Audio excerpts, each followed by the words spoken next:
Those clouds are creeping in. They're going to take over the entire state. So we're going to have to wait for more sunshine until Saturday. But we are looking at some crazy different things going on here. So we've got a warm front moving through, right? Temperatures are pretty comfortable right now. It's a little bit breezy too. Still in a high fire danger though, because we need the rain. Yeah. Yes. But And yeah. there have been I consider this a shocking number of fires when I think about wildfires. You know, I know it happens in Wisconsin, but it's not something like we hear about like in California, which is a regular occurrence. But because we have been so dry, this is a growing concern. And we've had a whole bunch of wildfires in Wisconsin. Yeah, we've actually had a record number of wildfires. I think they've almost nearly doubled just this year, and that's only a few months, right? That's We're not only in good. April. No, And, there has been 500, more than 500, burning oh over my God. 2,000 acres.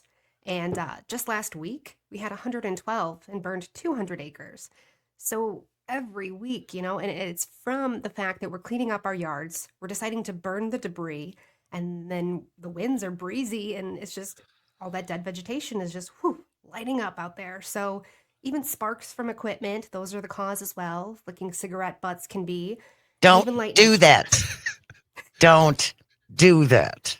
Oh, I Not looking at know. me anymore. That's weird. And then one of the other concerns too about this drought is that we're coming into planting season too. Am I not wrong? Yeah, yeah, we Yeah. So definitely and are. and those farmers need that moisture as well. So it's Is there one area in particular, Brittany, where these wildfires have been more prevalent? No, they've been everywhere, They're all over. unfortunately. Mm-hmm. Yep. Now, drought conditions are staying far northeast and far southwest, but we just need everything to green up. So we need the spring weather, we need this rain, we need the thunderstorms too, I guess, because that's going to give us that heavier amounts where we are looking at picking up a good half an inch to an inch of rainfall over the next 36 hours or so. And is that statewide?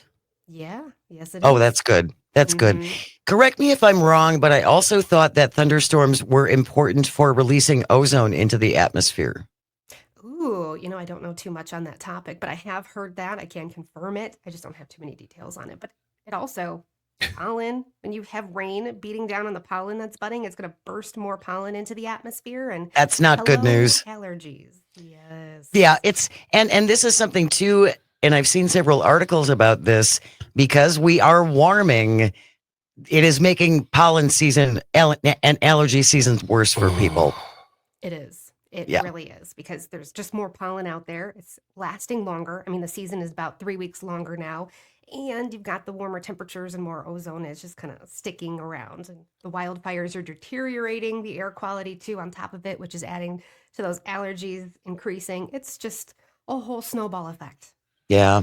Well, and please be mindful of the fire danger. Absolutely. That it's not a small, it's a really important reminder. And if you are considering, and I know a lot of folks like to, you have your burn barrel in the backyard, please be mindful before you decide to do that and inadvertently spark something that would be terrible. And if you do it, just make sure all of the embers are really, really out. Like go back and check it a bunch of times because the wind and the dry conditions can just reignite that. I never ever think about like when I see people burning stuff. Like who doesn't love the smell of leaves? But I'm also like, I don't think you should do that. There's places you can dispose of that stuff. Like you can go to your For municipalities, the yard dump waste. them. Yeah. Yeah. I mean, not everyone has access to that. Obviously, if you live in a rural area, I'm sure it's pretty much, it's much more common for folks to burn Yeah. yard waste like that. But please, again, just keep in mind, we still have very, very dry conditions and we don't want you to spark anything that would be tragic. This is also the time of year when we have little creatures coming out. We have And so back. many creatures. Yes. Oh my gosh. Okay. So, first of all, last night, I'm so excited. I'm such a I nerd. know. I know. We had 205 million birds migrating to the Midwest just last night. Blows my mind. Now, you mentioned on Pat's show this morning, there's some app that you have. Yeah, it's called a birdcast. Birdcast. I Migrating can't in. believe I didn't know this. More like Oh, yeah. nerdcast. Am I right? I'm kidding. High five. I'm just kidding. It's So fine. what is Birdcast? It just kind of projects and shows all of the different flocks and where they're going and where they're migrating. And it kind of has a heat map in a sense. So you can see the concentrations of where they're flowing and going to. Yeah. A lot of them are coming out of Texas right here. Sure. Well, and it's also a good reminder that if possible, you want to douse some of your outside lights, right, as birds are migrating, because that can tend to confuse them. So, wait, what? What? Unless I'm picking this out of the sky, but I'm pretty sure I heard some bird experts say that because migration patterns, they follow Yeah. the same routes over and over and over again. Oh, so it confuses them and they're like, what's this? I Interesting. know they do that in Florida with some of the animals, like they have to use certain lights because so they don't follow the light into the water. They use like a red light or an orange light so they're not confusing them. So it makes sense. I'm that Jane dropping bird science. Well, I'm going to check with Birdcast, and I'll have to find my bird expert, and we'll follow up on this. Brittany Merlot is Civic Media's meteorologist. She joins us every Thursday for a little weather and wine. Thanks a lot, Brittany. We will see you next week.